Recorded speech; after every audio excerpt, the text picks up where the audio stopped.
Hi friends, मेरे digital classes में आप लोग का बहुत बहुत स्वागत करता हूं। तो फ्रेंड्स, आज हम वन लाइनर क्वेश्चन यहाँ पे करेंगे जो आपके एग्जाम पे फिर डायरेक्ट यहाँ पे जितने भी क्वेश्चन कराया जाएगा सभी एग्जाम पे इस पे तैयार किए गए क्वेश्चन हैं जो आपके कोई भी एग्जाम हो सभी एग्जाम के लिए यहाँ पे इम्पोर्टेंट है। जो कि यहाँ पे हम भारतीय इतिहास से क्वेश्चन करेंगे जो कि सभी क्वेश्चन आपके ऑनलाइन जो कि यहाँ पे पूछे जाते हैं क्वेश्चन। तो सभी क्वेश्चन आपके जो कि वन लाइनर है। तो चलिए स्टार्ट करते हैं आज के हिस्ट्री के क्वेश्चन इंपॉर्टेंट। तो हमारा पहला क्वेश्चन है, भारत की आज़ादी के समय कांग्रेस के अध्यक्ष कौन थे।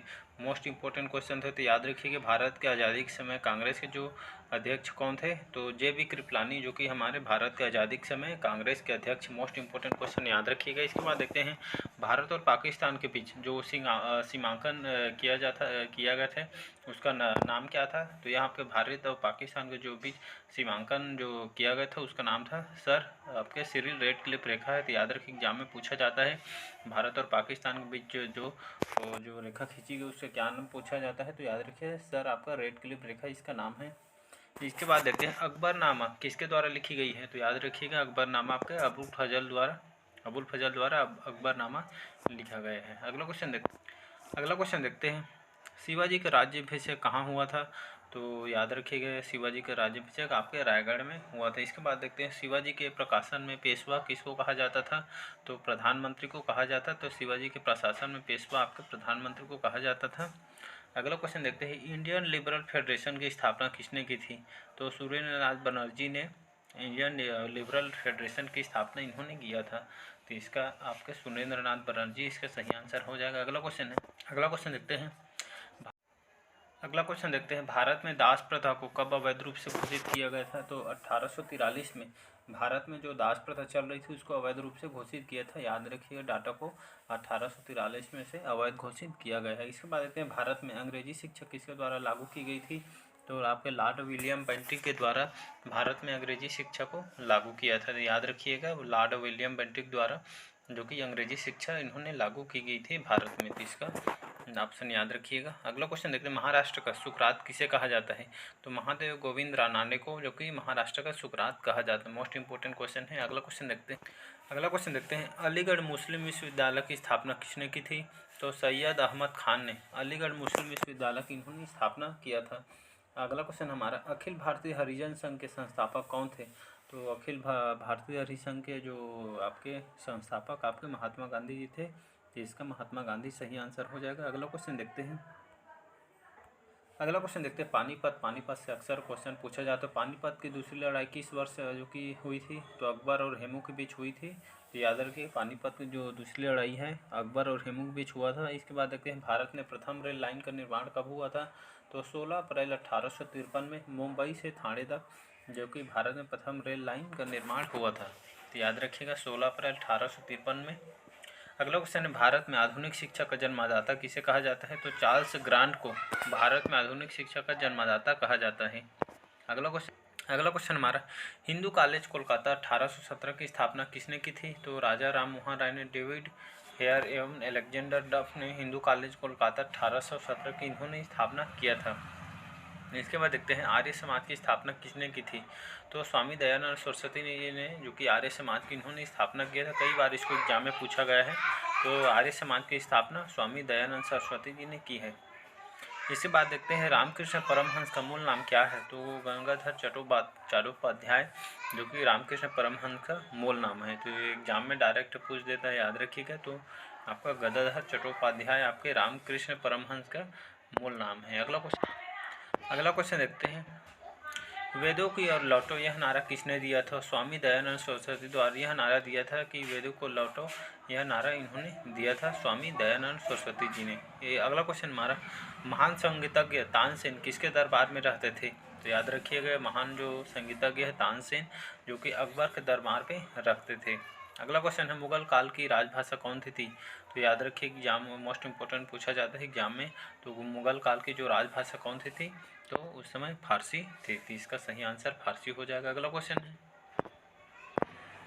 देखते हैं, किस युद्ध में भारत में मुगल साम्राज्य की नींव डाली थी।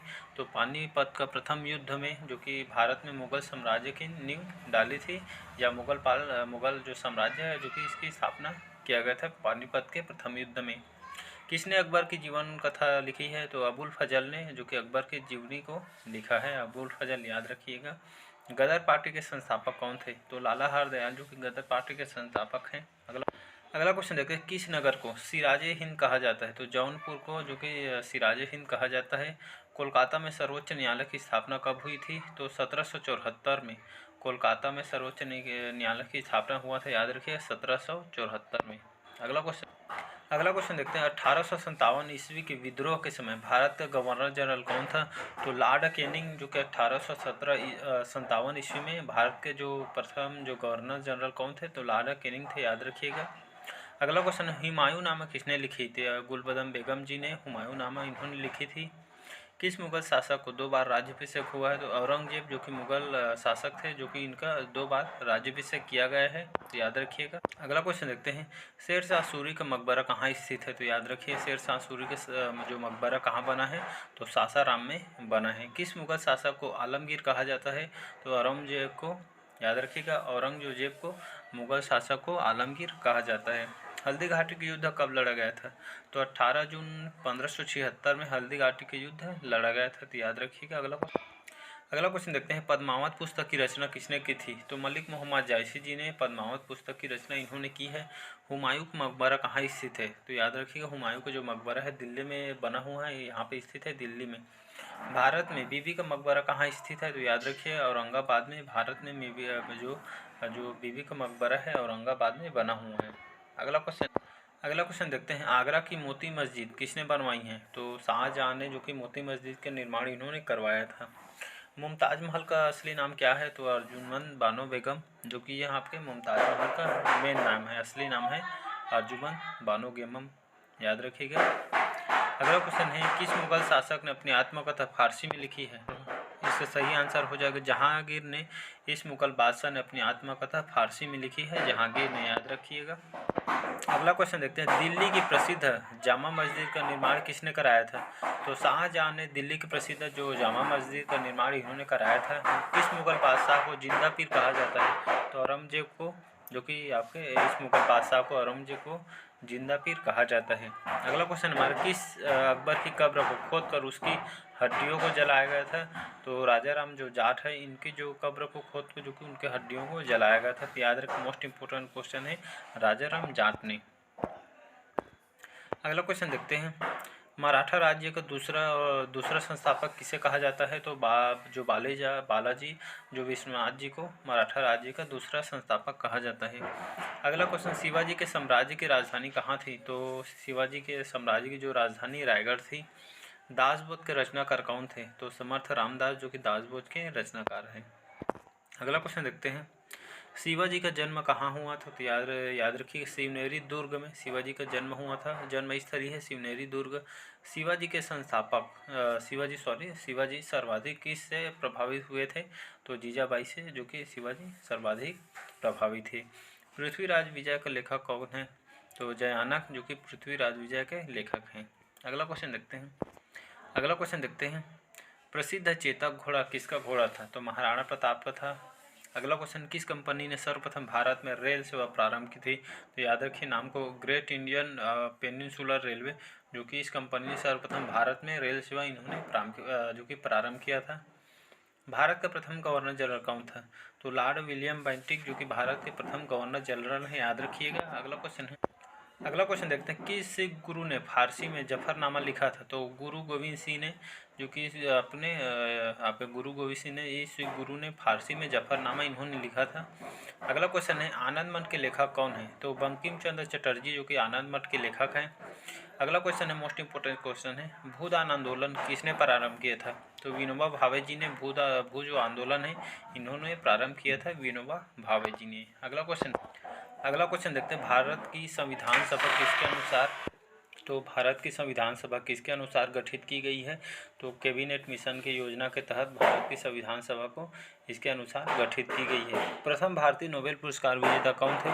तो रविंद्रनाथ टैगोर, जिनकी जो आपकी जो नोबेल प्राइज़ उनको दिया गया उनकी कविता आपकी गीतांजलि के लिए, तो प्रथम भारतीय नोबेल पुरस्कार रविंद्रनाथ टैगोर जी को दिया गया है। भारत का राष्ट्रीय गीत वंदे मातरम कहाँ से लिया गया है? तो आनंद मठ से लिया गया है। मोस्ट इंपॉर्टेंट क्वेश्चन है, याद रखिए, अक्सर एग्जाम में रिपीट किया जाता है। अगला क्वेश्चन देखते हैं, भारतीय राष्ट्रीय पंचांग किस संवत पर आधारित होता है? तो शक संवत पर आधारित होता है।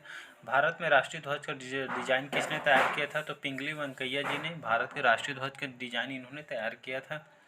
देवदास उपन्यास के रचनाकार कौन है? तो शरत चंद्र चट्टोपाध्याय जो हैं आपके देवदास उपन्यास के रचनाकार हैं। अगला क्वेश्चन, भारत का पहला समाचार पत्र किसने शुरू किया था? तो आपके जेम अगस्टस हिकी ने, जो कि भारत में पहला समाचार पत्र इन्होंने शुरू किया था, तो याद रख। अगला क्वेश्चन देखते हैं, विजयनगर साम्राज्य की स्थापना कब हुई थी? तो याद रखिए सन 1336 में विजयनगर साम्राज्य की स्थापना किया गया था। हम्पी का खुला संग्रहालय, जो हम्पी का खुला संग्रहालय किस राज्य में स्थित है? तो याद रखिए कर्नाटक में स्थित है। बीजापुर का गोल गुंबद किसका मकबरा है? तो मोहम्मद आदिल शाह का मकबरा है। याद रखिएगा, बीजापुर का जो गोल गुंबद बना हुआ है मोहम्मद आदिल शाह का मकबरा है। अगला क्वेश्चन देखते हैं, पहली बार जन गण मन कहाँ से गाया गया था? तो आपके कोलकाता में गाना गाया था। किस वर्ष उड़ीसा बिहार से पृथक हुआ था? तो 1 अप्रैल 1936 में आपके उड़ीसा बिहार से पृथक हुआ था। किस एक्ट के अंतर्गत भारत में सर्वप्रथम उच्चतम न्यायालय की स्थापना हुई है? तो रेगुलेटिंग एक्ट 1773 में, जो कि सर्वप्रथम उच्चतम न्यायालय की स्थापना किया था। याद रखिए रेगुलेटिंग एक्ट 1773।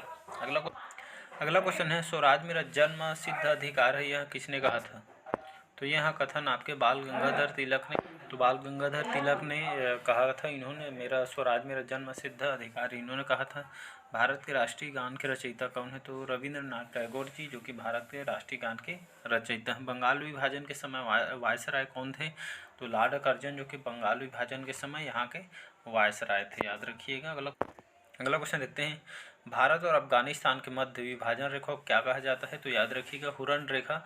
यह जो रेखा है आपके भारत और अफगानिस्तान के मध्य विभाजन रेखा को दर्शाता है, जिसे डूरन रेखा के नाम से जाना जाता है। महात्मा गांधी ने दांडी यात्रा कब से प्रारंभ की थी? तो 12 मार्च 1930 से महात्मा गांधी जी ने दांडी यात्रा प्रारंभ की थी। अखिल भारतीय किसान सभा की स्थापना कब की गई थी? तो 11 अप्रैल 1936 में अखिल भारतीय किसान सभा की स्थापना की गई थी। तो याद रखिए 11 अप्रैल 1936 में अखिल भारतीय किसान सभा की स्थापना की गई है। अगला क्वेश्चन देखते हैं, सैडलर आयोग का संबंध किससे था? तो आपके शिक्षा से था। भारत में प्रथम राष्ट्रपति कौन थे? तो आपके डॉक्टर राजेंद्र प्रसाद जी हैं। द इंडियन स्ट्रगल पुस्तक के लेखक कौन है? तो Subhash Chandra Bose. Most important question है। अगला क्वेश्चन है, ब्रिटेन की ईस्ट इंडिया कंपनी की स्थापना हुई उस समय भारत का बादशाह कौन था? तो उस समय अकबर था, जो कि भारत का बादशाह, याद रखिए। तो ब्रिटेन की ईस्ट इंडिया कंपनी की स्थापना हुई उस समय भारत के बादशाह अकबर थे। 15 अगस्त 1947 के बाद भी भारत कौन सा राज्य पुर्तगाल के अधीन था? तो गोवा था उस समय, याद रखिएगा। दीन इलाही नामक धर्म किसके द्वारा शुरू किया गया है? तो आपके अकबर द्वारा दीन इलाही नामक इस धर्म इनके द्वारा शुरू किया गया है। अगला क्वेश्चन हमारा, नील कृषकों की दुर्दशा पर लिखी गई पुस्तक नील दर्पण के लेखक कौन है? तो दीन बंधु मित्र जी हैं। आदि ग्रंथ किसने जो कि संकलित किया था? तो आपके गुरु अर्जुन देव जी ने। पंजाब में सिख राज्य के संस्थापक कौन थे? तो महाराणा रणजीत सिंह, जो कि पंजाब में सिख राज्य के संस्थापक, कई बार इसमें एग्जाम में रिपीट किया गया, तो याद रखिए महाराजा रणजीत सिंह। अगला क्वेश्चन देखते हैं, ब्रिटिश सरकार वह गवर्नर जनरल कौन था जिसने भारत में डाक टिकट शुरू किया था? तो लॉर्ड डलहौजी था, जिन्होंने भारत में डाक जो टिकट है शुरू इन्होंने करवाया था। भारत तक समुद्री मार्ग की खोज किसके द्वारा की गई है? तो पुर्तगालियों द्वारा की गई है। ब्रिटिशों ने भारत के सूरत में अपनी फैक्ट्री स्थापित करने की अनुमति किससे प्राप्त की थी? तो जहांगीर है, इन्होंने जो बादशाह हैं, इन्होंने जो जहांगीर के द्वारा यहाँ अनुमति दिया गया था। तो ब्रिटिशों से जो भारत की सूरत में अपनी फैक्ट्री इन्होंने जो कि स्थापित की थी ब्रिटिशों ने। तो आपको उस समय आपके जो राजा थे जहांगीर थे, इन्होंने इसके शासनकाल में इन्होंने फैक्ट्री स्थापित की थी जहांगीर, याद रखिएगा। मोस्ट इंपॉर्टेंट क्वेश्चन है। तो आज का क्वेश्चन कैसे लगा कमेंट करके ज़रूर बताइए। अगर चैनल में नए होंगे चैनल को सब्सक्राइब करके रख लीजिएगा ताकि आप तक नोटिफिकेशन पहुंच जाए। तो चलिए बस आज के लिए इतना ही। Thank you.